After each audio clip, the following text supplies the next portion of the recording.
ও মা, এই বৃষ্টির মধ্যে আজকে কিছু চিকেন দিয়ে স্পাইসি আইটেম বানাবা? চিকেন দিয়ে কি বানাবো কদিন? চিকেন ললিপপ বানাও। ঠিক আছে, তাহলে আজকে চিকেন ললিপপ বানাই দিবানি। প্রথমে একটা গামলায় ডিম ভেঙে নেব, তারপরে ওর মধ্যে গোলমরিচের গুঁড়ো, নুন, লঙ্কার গুঁড়ো আর আদা, রসুন আর কাঁচা লঙ্কা বাইটে দিয়ে চিকেনগুলো ম্যারিনেট করে নেব। এই যে 20 মিনিট ধুয়ে দিছিলাম, ম্যারিনেট হয়ে গেছে। এবার একটু কর্নফ্লাওয়ার মাখাইয়ে লাল লাল করে ভাজিয়ে নেব। এইবার এই চিকেন ললিপপ একটা সস বানায় নেব, নিয়ে তার মধ্যে রাইন দিয়ে নেব।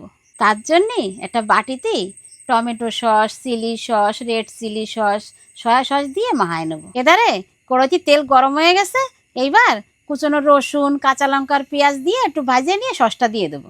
তারপরে সস দিয়ে একটু রাইন দিয়ে নিছি, এবার চিকেন কড়া দিয়ে আর একটু সময় রাইন দিয়ে নিতে হবে।